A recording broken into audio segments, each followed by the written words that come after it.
Hi everybody, it's Mark Shellshear. This is the Mark Art Show coming to you from Galleria de las Islas in Metro Manila, Philippines. And we're talking about the subject of you have to pay your bills. And that's very real. And I mentioned yesterday that a certain artist had contacted me and really kind of gives the impression that I've sold out because I talk about sales and I talk about you need to sell your art. But the real truth of life is that you need to live.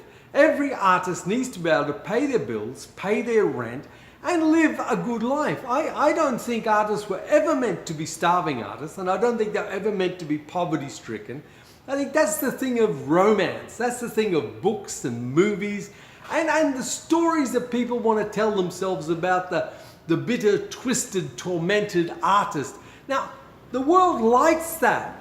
But I don't like that. I don't want to be that, and I'm sure most of you who are listening to me do not want to be that either. We all believe, and we should believe, that we have the right as artists to put our goods, our wares, our paintings, our artwork out there, and then we have the right to sell them if the public wish to buy them.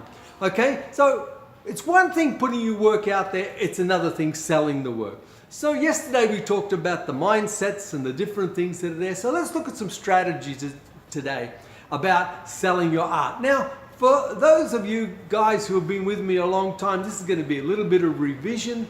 For new people, this is some of the ideas that I put forward all the time about art. Now, you must sell your art. There's no way out of that. If you put a price on your paintings, then you mean to sell it. Therefore, you're in business and you're in the art business. Now, you can't escape that. If you want to escape that, then take the prices off your paintings, paint for the pure pleasure of painting, and give your paintings away to friends and relatives who will love them and respect them and get great joy from them. But if you put a price on your painting, you have entered the art market and you are now, in many ways, controlled by the whims, the fashions, the trends, the ebbs and flows of this market. Now, I've been in this market an awful long time, and I was saying to a young woman yesterday who's coming into the business, I said, you know, I've been 30 odd years and the other gentleman who's involved in this business has been even in longer. And I said, you know, it's really hard to pick a winner. It's really hard to pick a painting and say this one will sell, because paintings sell by personality. People like certain things. What I like, someone else doesn't like. And what they like, I mightn't like. You see, it's all comes with, it's kind of like fashion. You just don't know. So let's look at some strategies we have to look at. The first strategy is that you've got to sell your art. You have no choice. If you do not sell your art, you will not produce cash. And if you don't have any cash, you will not survive. No money, no life. That's just the basic rules. So we come from that point. So some of the things that I say you must do as an artist, if you wish to have cash flow in your business, is that you must have many price points. Now, I've talked about this. I believe you must have price points that go from your marquee sale, which is your large painting, which for argument's sake we'll say is $3,000, down to small paintings, watercolors, down to paperwork, down to construction work, down to sticks and stones and things that you painted at $3 or $4, $5, $6, $7. And we have a price range all the way through, because not everybody is going to be able to afford your marquee pieces. Not everybody's got $3,000 lying around to spend on a painting. But most people have got $15. Most people have got $50. A lot have got $5. And we need to touch that market as well, because a sale is a sale. And if that sale brings in $15 and we can sell 50 or 100 of those in a weekend, then we've made reasonable money for the weekend.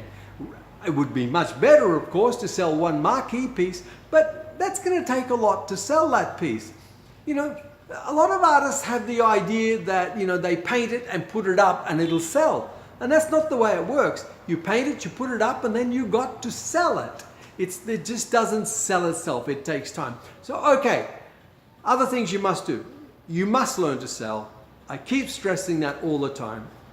Every artist should read books on selling, should watch videos, especially by the old timers. Some old timers like Tom Hopkins and Brian Tracy. These guys lay out step by step of selling procedure. Now, it's not relevant greatly into today, but the concept of what they're talking about is very relevant, and I find what they have to say refreshing often to look at. And you should read, which I think is the best sales book around, and that's Dale Carnegie's book, How to Win Friends and Influence People. Now, I really mean that. People laugh at the title, but this is probably one of the best books ever written about building relationships with people, how to deal with people, how to influence people, how to win people to your thoughts and what you are thinking. And I encourage every artist who listens to me, please go and get a copy of this book and read it. It will not only improve your art business, it'll improve your whole lifestyle. It'll improve your relationships with your spouses, with children, with other friends and so forth. And you will learn to handle people differently. It is a timeless book, and everybody who is in business should read it and have a copy beside them that they go over and over every year. Should read it once a year, every year. Okay, now, the next thing, if you're not selling your work and you are struggling to pay your bills, and you want to be a full-time artist, and I appreciate that, I admire that, then you must go out and get a day job. A day job does not put you down in any way at all. It does not discredit you in any way at all. A day job, in many respects, is the wisest thing you can do. If you haven't got support from a spouse or a patron or somebody like that, and you are surviving out there on your own, get a day job that will pay your bills and your art expenses. And that will take a huge pressure off you. I'm sorry, the pressure of bills and the pressure of having to pay my rent and the pressure of having to feed my daughter and having no money is terrible. It does not help the creative process. I know that. So you've got to be wise. And you've got to say, well, if I go out and do this job, it will give me this amount of money, which will cover my art expenses, my food, my rent, my everything. And then I'm able to be a full-time artist in the rest of the time that I have off, which will mean that I paint at night, I paint on weekends, and I paint on holidays. And you will paint much better because you won't have that pressure of having to meet those bills on you. Also, the wise artist does this. The wise artist realizes that once they begin to have a day job, it's amazing how sales begin to come. Because when the pressure's off you to actually pay the bills, when you know they're paid, you have a much greater flow of creativity, and along come the sales. Now, the key here, friends, is you cannot spend that money. You can only live off your day job. All the money from sales must go into your savings and become your financial security. Must be something that you've got there that as a nest egg or for the future or whatever. That is wisdom.